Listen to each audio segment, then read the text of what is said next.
And one other thing I'll be doing very early in the administration is closing up the Department of Education in Washington, D.C., and sending all education and education work and needs back to the states. All right, that was President Trump on the campaign trail promising to dismantle the Department of Education. Now he's making good on that promise, signing an executive order directing Education Secretary Linda McMahon to drastically shrink the department. The White House says the department will continue managing federal student loans and Pell grants, but the rest of its functions will soon cease to exist. But completely closing down the department wholesale would require an act of Congress, which created the agency in 1979. We're working to get some answers on how this will impact your child's school, talking with state education leaders, members of Congress, and local school districts. Fox 5's Eric Mock joins us live tonight. Eric, what are you hearing from all of these key decision makers? Yeah, we're hearing a lot of uncertainty, guys. What we've heard is that, first of all, President Trump, during that signing ceremony, said that this move would not harm things like Title I funding, things that places like Hawthorne Elementary School are depending on.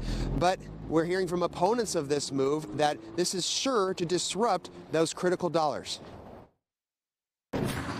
I will sign an executive order to begin eliminating the Federal Department of Education once and for all. A historic moment at the White House Thursday, but depending on who you talk to, it could be a great moment in history, or it's a dark day in public education for Georgia. We would have children, in line at breakfast. I'm so hungry. I can't wait. I can't wait in line. I'm so hungry. I think about that. President of the Georgia Association of Educators, Lisa Morgan, says she worries about funding for Title I programs like free school meals and disability services. During the ceremony, though, President Trump assured people that funding would not be impacted.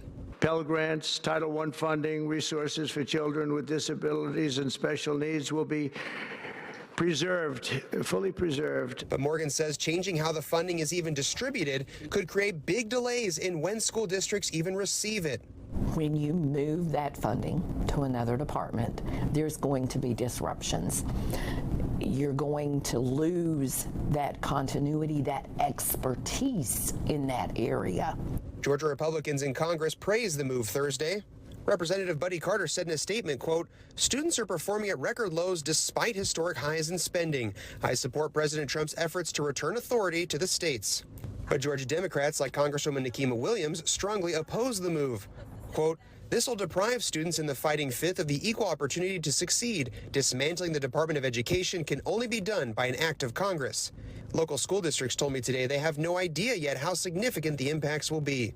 Fulton County Schools told us in a statement, quote, "While it is too early to determine what, if any, changes this may bring at the local level, our focus remains on ensuring that students in Fulton County Schools receive a high-quality education." Cobb County Schools told us, quote, "Our commitment to supporting Cobb students remains unwavering. At this time, we have not received any information suggesting that there will be disruptions to our schools."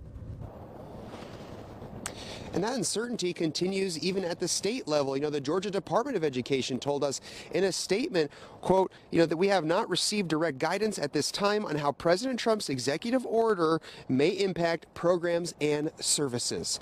For now, reporting in DeKalb County, Eric Mock, Fox 5 News. Yeah, it's certainly going to be a change that will take some getting used to for a lot of parties involved. Eric, thanks.